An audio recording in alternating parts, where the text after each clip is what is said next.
दोस्तों, आज की सबसे पहली और बड़ी खबर।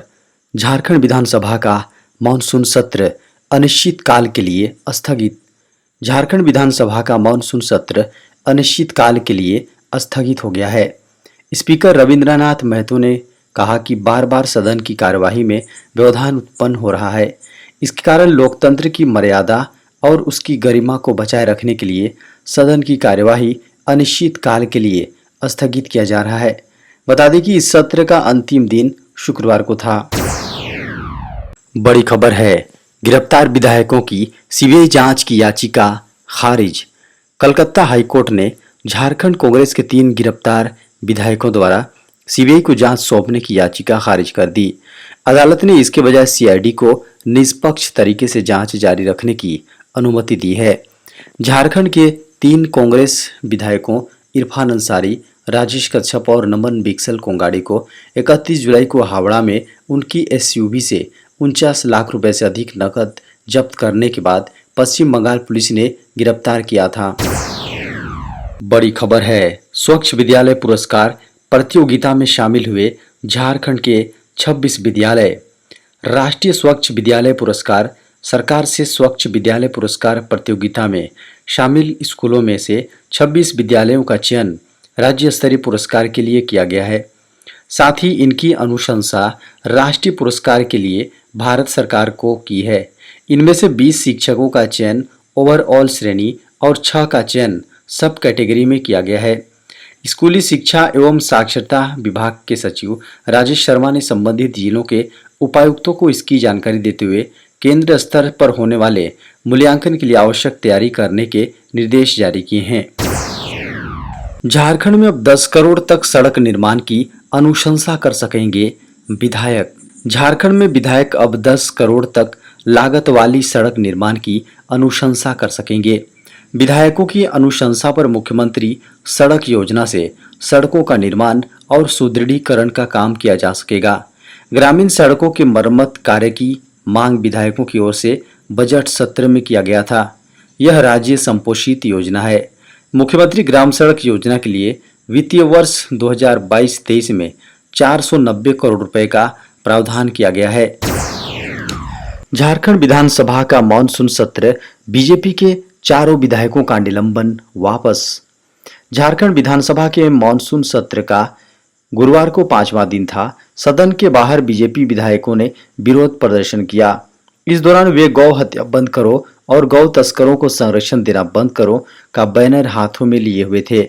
इसके बाद स्पीकर कार्यालय का उन्होंने घेराव किया। इस दौरान वे स्पीकर को कार्यालय से बाहर नहीं निकलने देने की कोशिश कर रहे थे।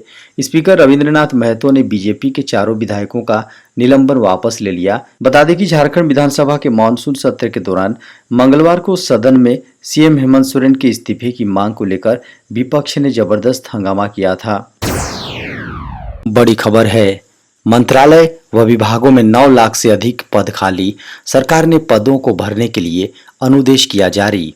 कार्मिक राज्य मंत्री जितेंद्र सिंह ने राज्यसभा में बताया कि विभिन्न मंत्रालयों और विभागों में स्वीकृत पदों की संख्या 40,35,203 है, जिनमें से 9,79,327 पद अभी खाली पड़े हैं। मंत्री ने यह जानकारी राज्यसभा में एक लिखित जवाब में दी।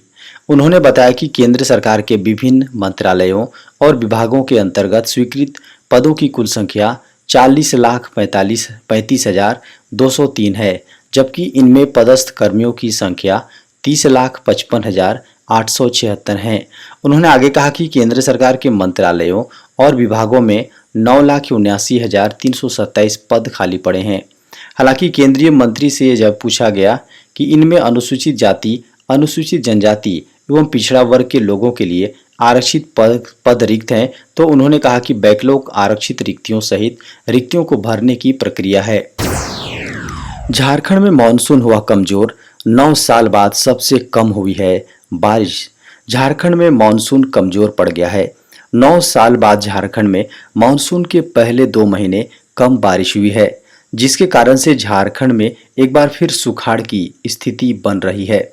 मौसम विभाग के अनुसार झारखंड में कम वर्षा होने का कारण बंगाल की खाड़ी के उत्तर में कमजोर गतिविधि हो सकती है। बारिश नहीं होने के कारण किसानों को काफ़ी परेशानी का सामना करना पड़ रहा है।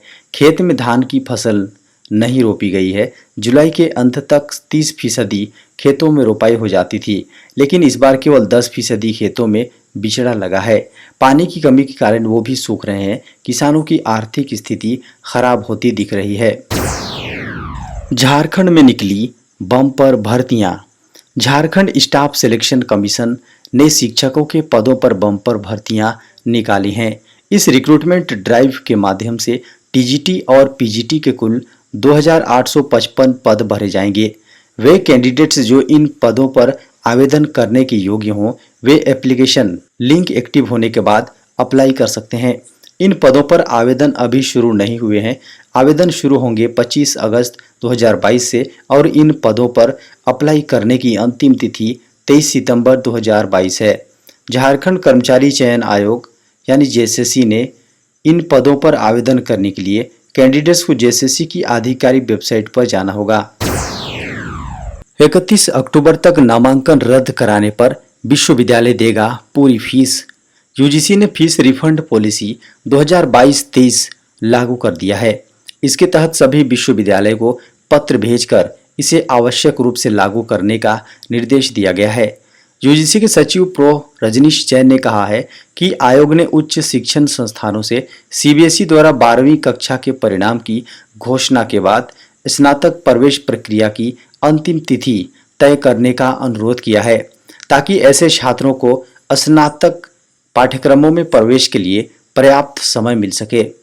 साथ ही यह भी ध्यान रखा जाए कि CUT, JEE main, JEE advance आदि प्रवेश परीक्षाओं में देरी हुई है, जिसके कारण सत्र 2022-23 की नामांकन प्रक्रिया अक्टूबर 2022 तक जारी रहने की संभावना है। देश में फिर बढ़े कोरोना संक्रमण के मामले। 24 घंटे में लगभग 20,000 नए मामले। देश में कोरोना संक्रमण के मामले लगातार बढ़ रहे हैं। बीते 24 घंटे में कोरोना के मामलों में फिर वृद्धि हुई है।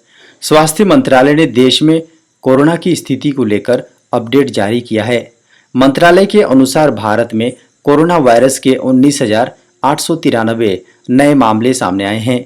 बता दें कि देश में बीते 3 दिनों में कोरोना के मामले बढ़ रहे हैं। इससे पहले 2 अगस्त को 13,734 मामले सामने आए थे। इसके बाद 3 अगस्त को कुल 17,135 मामले रिकॉर्ड किए गए थे। मंत्रालय ने बताया कि बीते 24 घंटे में संक्रमण से कुल 20,419 लोग रिकवर भी हुए हैं। देश में एक्टिव मामलों की संख्या अब 1,36,478 हो गई है। देश में कोरोना से अब तक 4,34,24,029 लोग रिकवर हो चुके हैं।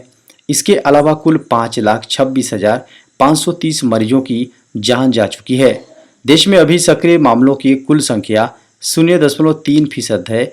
रिकवरी रेट 98.50% है। वहीं डेली पॉजिटिविटी दर 4.94%, जबकि साप्ताहिक पॉजिटिविटी दर 4.64% है। भारतीय रेलवे का बड़ा फैसला। रेलवे स्टेशनों पर बंद होंगे पूछताछ काउंटर।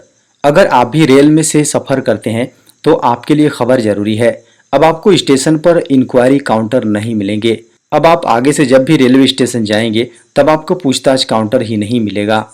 रेलवे ने यात्रियों की सहूलियत के लिए बड़ा फैसला लिया है। इसके तहत अब आपको रेलवे स्टेशन पर इंक्वायरी काउंटर की जरूरत ही नहीं पड़ेगी, क्योंकि इसकी जगह आपको सहयोग मिलेगा। इंडियन रेलवे ने यात्रियों की सुविधाओं को लेकर कई तरह के बदलाव करने का फैसला किया है। यात्रियों के सुविधा के लिए रेलवे स्टेशन पर अब एक ही छत के नीचे सभी तरह की सुविधाएं मुहैया कराने का प्रयास किया जा रहा है। पूर्व मध्य रेल सहित देश के सभी स्टेशनों पर पुराने समय से चले आ रहे पूछताछ काउंटर को बंद करने का फैसला लिया गया है। बड़ी खबर है। झारखंड में प्रवासी मजदूरों के बीमार होने पर मदद करने पर विचार। सदन में प्रवासी मजदूरों के बीमार पड़ने पर आर्थिक मदद पहुंचाने का मामला उठा। भाकपा माले के विधायक विनोद सिंह ने यह मामला उठाया, जिसका जवाब देते हुए मंत्री सत्यानंद भोक्ता ने कहा है कि सरकार वर्तमान व्यवस्था का दायरा बढ़ाने पर विचार करेगी। भाकपा माले के विधायक विनोद सिंह ने कहा कि बीमार पड़ने पर प्रवासी मजदूरों की आर्थिक व्यवस्था चरमरा जाती है। ऐसे में जी हाँ, ऐसे मुश्किल समय में उन्हें आर्थिक मदद देने की जरूरत है। इस पर मंत्री सत्यानंद भोक्ता ने कहा कि सरकार प्रवासी मजदूरों को दुर्घटना और प्राकृतिक आपदा में आर्थिक रूप से मदद पहुंचा रही है। आने वाले समय में इनके बीमार होने की स्थिति में भी मदद पहुंचाने के लिए वर्तमान व्यवस्था का दायरा बढ़ाने पर विचार करेगी। उन्होंने सदन को बताया कि झारखंड में लगभग 8 लाख प्रवासी मजदूर दूसरे राज्यों में काम के लिए पलायन करते हैं। बड़ी खबर है, जल्द ही खत्म होगी टोल की लंबी कतार, सरकार करेगी सैटेलाइट का इस्तेमाल। केंद्रीय सड़क परिवहन एवं राजमार्ग मंत्री नितिन गडकरी ने कहा कि देश में सैटेलाइट आधारित वाहन की नंबर प्लेट के माध्यम से टोल वसूली की संभावनाएं हैं। इससे कोई व्यक्ति न टोल की चोरी कर सकता है और न ही कोई इससे बच सकता है। साथ ही उन्होंने ये भी कहा कि देश में उपग्रह आधारित वाहन के नंबर प्लेट के माध्यम से टोल वसूली की प्रक्रिया शुरू किए जाने की तैयारी हो रही है और वर्ष 2024 से पहले देश में 26 ग्रीन एक्सप्रेस हाईवे शुरू कर दिए जाएंगे, जिससे सड़क के मामले में भारत अमेरिका से पीछे नहीं रहेगा। राज्यसभा में प्रश्नकाल के दौरान एक पूरक प्रश्न के उत्तर में केंद्रीय सड़क परिवहन एवं राजमार्ग मंत्री गडकरी ने यह जानकारी दी। उन्होंने बताया कि अब तक टोल न देने पर सजा का प्रावधान नहीं है। इसको ध्यान में रखकर इस नई तकनीक को क्रियान्वित करने के लिए संसद में एक विधेयक लाने की प्रक्रिया चल रही है।